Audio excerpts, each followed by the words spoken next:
To my channel. आज का जो टॉपिक है फीमेल बॉडी पार्ट्स में से ही एक है। तो फीमेल के बॉडी पार्ट्स में बहुत सारे नेम होते हैं जिसमें से एक है ओवरीज।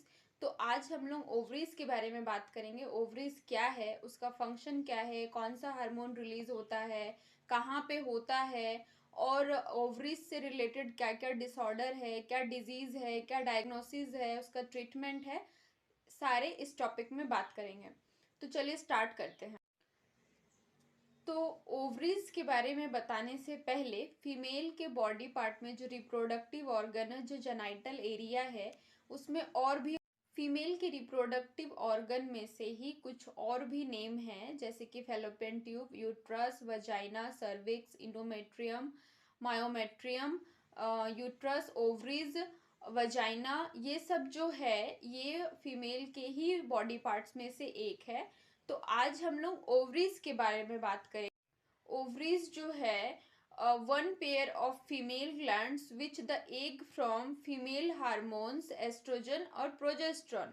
ओवरीज का जो फंक्शन है, द प्रोड्यूस योर एग्स, वो एग्स को प्रोड्यूस भी करता है, and store your eggs is also called ovum.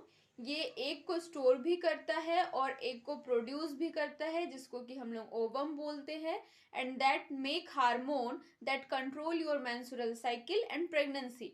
ये हार्मोन भी बनाता है जिससे आपका मेंस्ट्रुअल साइकिल एंड प्रेगनेंसी दोनों को ही कंट्रोल करता है। इसका हार्मोन्स जो होते हैं, एक एफएसएच हार्मोन है जिसका कि हम लोग बोलते हैं फॉलिकल स्टिमुलेटिंग हार्मोन, इसका फुल फॉर्म होता है। इसका काम होता है आपका मेंस्ट्रुअल साइकिल को कंट्रोल करना और एग को स्टिमुलेट करना, और उसके साथ साथ जो ओवरीज में एग है उसको ग्रोथ करने में भी मदद करना। दूसरा होता है LH, luteinizing hormone. LH luteinizing hormone, it's play a important role of आपका सेक्सुअल डेवलपमेंट, एंड आपका जो ये सेक्सुअल डेवलपमेंट में भी मदद करता है, और आपका जो ओवरीज में से जो एग है उसको रिलीज करने में भी आपका ये काम करता है, और इसको हम लोग ओव्यूलेशन के नाम से भी जानते हैं। एस्ट्रोजन और प्रोजेस्टेरोन, ये दो हार्मोन का भी इम्पॉर्टेंट रोल होता है फीमेल के बॉडी में।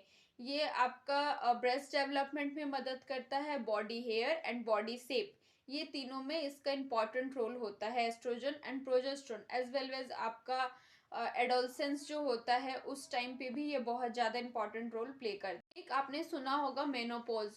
तो मेनोपॉज जो होता है, ovaries stop from release egg. Ovaries जो है वो आपका रिलीज करना, एग को रिलीज करना बंद कर देती है, जिसको कि हम लोग मेनोपॉज बोलते हैं। इस टाइम में आपका मेंस्ट्रुअल साइकिल रुक जाता है, और ये मेनोपॉज होने का जो एक टाइमिंग होता है या जो एज होता है, वो एज आपका 50 to 51 के बीच में होता है। कोई कोई बुक में आप देखोगे तो उसमें 45 से 50 का भी लिखा हुआ है। तो अप्रोक्सीमेटली 50 से ऊपर होने के बाद ये मेनोपॉज हो जाता है। जैसे कि आपको पता है, जब स्पर्म फर्टिलाइज होता है एग के साथ, तब बिकम अ प्रेग्नेंट। लेकिन मल्टीपल प्रेगनेंसी क्या होती है? तो जब आपका ओवरीज में से मल्टीपल एग रिलीज होने लगते हैं, और उस टाइम पे जब फर्टिलाइजेशन होता है, तब मल्टीपल प्रेगनेंसी होने के, अगर आपको ओवरीज में कोई प्रॉब्लम हो रही है तो क्या क्या सिम्टम्स देखने को मिलते हैं? तो एब्डोमिनल पेन होगा, नोजिया होगा, डायरिया होगा, आपका पीरियड्स के टाइम पे बहुत ज़्यादा पेन होगा, जिसको कि हम लोग डिस्मेनोरिया बोलते हैं। और आपका जो है वजाइनल डिस्चार्ज होगा, वजाइनल में ब्लीडिंग भी हो सकती है, इरेगुलर आपका मेंस्ट्रुअल साइकिल होगा, टाइम से नहीं होगा। ये सब कुछ सिम्टम्स देखने को मिलते हैं अगर आपके ओवरीज में कुछ प्रॉब्लम हो रहे हैं। ओवरीज में क्या क्या डिजीज हो सकते हैं? तो पहला एक होता है कि ओवेरियन सिस्ट। तो ओवेरियन सिस्ट क्या होता है? आपका ओवरीज में एक गांठ बन जाना, जिसको कि हम लोग सिस्ट बोलते हैं, तरल पदार्थ से भरी हुई एक गांठ। पीसीओएस, पॉलीसिस्टिक ओवरी सिंड्रोम, ये एक हार्मोनल डिसऑर्डर है जो कि होता है। ओवेरियन कैंसर हो सकता है, पेल्विक इन्फ्लामेटरी डिजीज हो सकता है। पेल्विक का डायग्नोसिस कैसे करेंगे? अगर आपको ओवरीज से रिलेटेड कुछ बीमारी है तो उसका चेकअप कैसे होता है? तो डॉक्टर चेकअप करते हैं आपका। इसमें पेल्विक एग्जाम बोलते हैं। इसमें आपका जितना भी पार्ट्स है उससे रिलेटेड, जैसे कि वजाइना, सर्विक्स, आपका पेल्विक, रेक्टम, ये सारे डॉक्टर चेक करते हैं। वल्वा आपका, सारे उसमें अच्छे से चेक करते हैं कोई एबनॉर्मलिटीज है कि नहीं है। दूसरा होता है पैप टेस्ट। एक होता है पैप टेस्ट जो कि स्क्रीन टेस्ट है, जो कि सर्वाइकल कैंसर के लिए किया जाता है, पैप टेस्ट। और इसके अलावा आप सीटी स्कैन, एमआरआई और ये सब भी करा सकते हैं। एक ब्लड टेस्ट भी होता है, उस ब्लड टेस्ट का नाम है CA-125। ये इस ब्लड टेस्ट में आपका ओवेरियन कैंसर से रिलेटेड टेस्ट किया जाता है, वो है कि नहीं उसको पता किया जाता है, उसकी जांच होती है। और कभी कभी इसमें यूरिन टेस्ट भी करते हैं, जैसे कि अगर आपका यूरिन में ब्लड आ रहा है जिसको कि हेमेचूरिया बोलते हैं, वो भी चेक करते हैं। तो यूरिन टेस्ट और ब्लड टेस्ट भी होते हैं। अब आते हैं इसके ट्रीटमेंट के बारे में। तो इसका ट्रीटमेंट में जैसे कि अगर आपको ज़्यादा पेन हो रहा है तो आप पेन किलर्स ले सकते हैं, पेन रिलीवर्स मेडिसिन ले सकते हैं।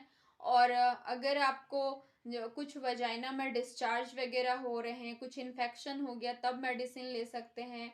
और अगर आपको ज़्यादा कुछ प्रॉब्लम हो रहे हैं तो प्लीज़ अपने से कोई मेडिसिन ना ले, आप डॉक्टर के पास जाएं और डॉक्टर को दिखा करके ही ले, क्योंकि ये बहुत सेंसिटिव एरिया होता है। अगर आप अपने से कुछ भी मेडिसिन अप्लाई करते हैं, कुछ क्रीम अप्लाई करते हैं, कुछ खाते हैं, तो उसके साइड इफेक्ट भी होने के चांसेस बहुत ज़्यादा है।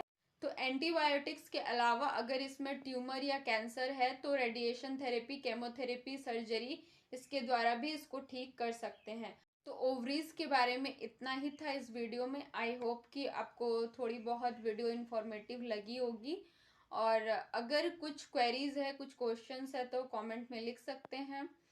आई होप कि आपको वीडियो पसंद आए, और थैंक्स फॉर वॉचिंग। इतनी देर तक मेरे वीडियो में बने रहने के लिए धन्यवाद।